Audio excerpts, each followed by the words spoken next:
Hello, I'm Martin Mehner. I'm Vice President of Engineering for Samuel Jackson Incorporated.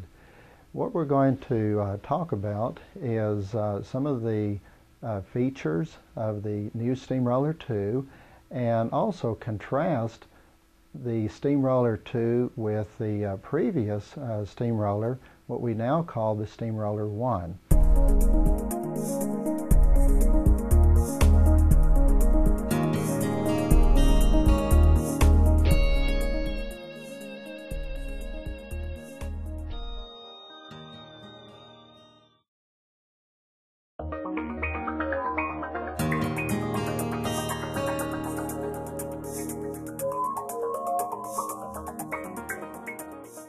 I'd say there's maybe somewhere around 90 Steamroller Is that we have. I believe at last count they're on 5 continents. And we used to keep up with pretty close tally on how many bales have passed through there. Now it's just there's so many passing through because a lot of these are in very large gins, ginning a tremendous amount of cotton each year. But I would venture to say that we're probably somewhere around 60 million bales that have passed through the Steamroller I.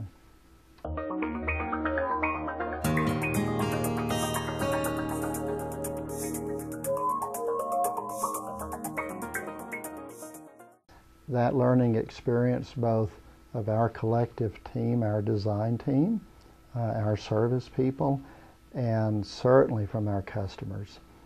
There's been a lot of input from both our past Steamroller I users and also from the field prototype from last year that we had at Nutex, that is back at Nutex in Plains, Texas, just with some changes. So the crew there at Nutex certainly had a lot of good input into it too.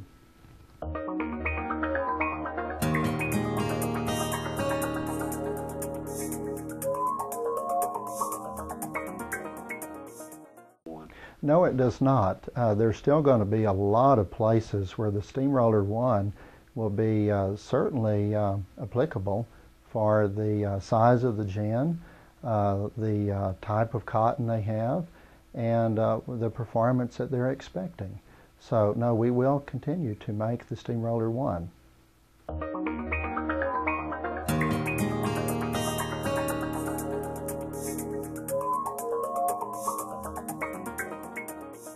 The Steamroller II was developed in the spring of 2007. We had already located a place to field test the prototype, which was at Nutex Gin in Plains, Texas. Ron and Gail Kraft were very excited about working with us on that project there.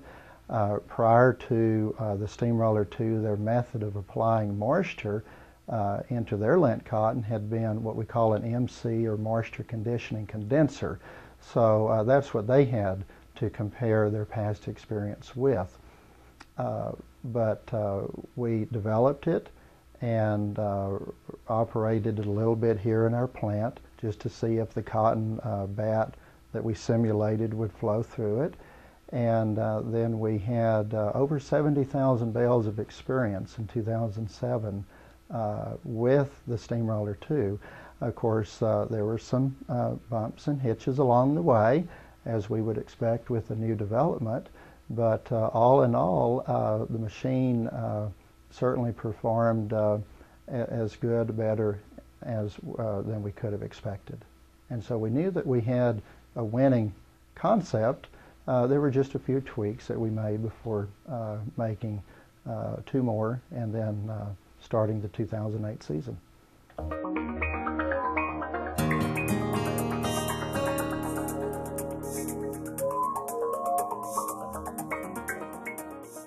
Well, we have 3 Steamroller II users this year.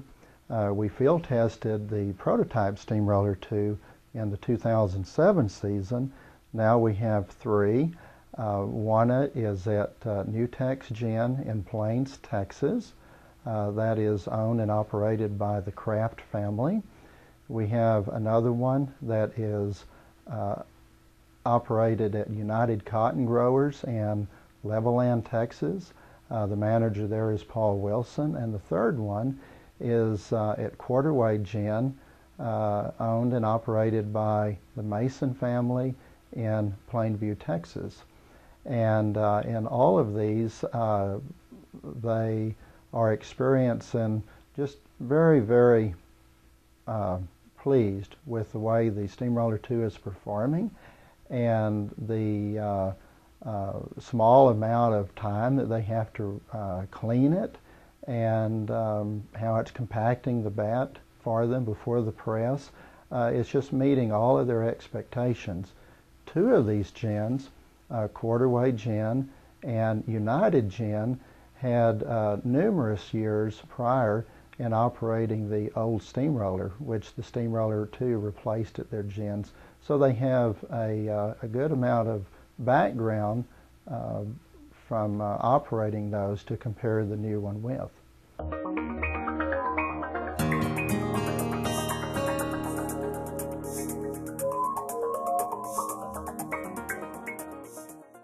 The Steamroller II, the big difference when you first see it is that it's what we call an overshot feeding design. And let me talk a little bit about that. The overshot design, and some in ginning would be familiar with undershot and overshot battery condensers. Well, an overshot means that the bat is going over the top of the drum instead of underneath the drum. And so in the Steamroller II, the bat is actually traveling into the steamroller chamber and is traveling over the top of the drum. And while it's traveling within the moist air chamber where the moist air is being applied, it's not compressed. It's loose, fluffy, just as it came out of, essentially out of the battery condenser. And then it's taken off of the drum by what we call a doffer roller, and then it's compressed as it's exiting the machine. Comparing that to the Steamroller I is what I would call an undershot design, where the cotton enters the steamroller and is actually sliding on a fixed perforated screen where we're pushing the moist air up from the bottom up through it, and then the revolving drum is what's pulling the cotton bat through the machine. There is some bat compression as it's flowing through, unlike the Steamroller II where the bat is not compressed as it's flowing through the machine. By the way, the Steamroller II, the moist air is actually going from top down through the bat and then through the drum. So the airflow is from the top down, where on the Steamroller I it's from the bottom up.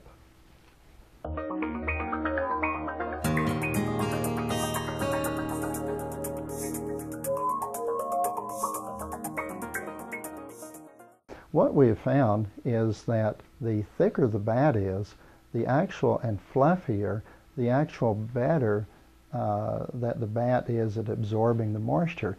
The analogy would be a filter that is thicker, fluffier, has more maybe surface area to absorb that moisture, and we always find that we do a better job if we have a thicker bat compared to a very thin little bat or one that's compressed.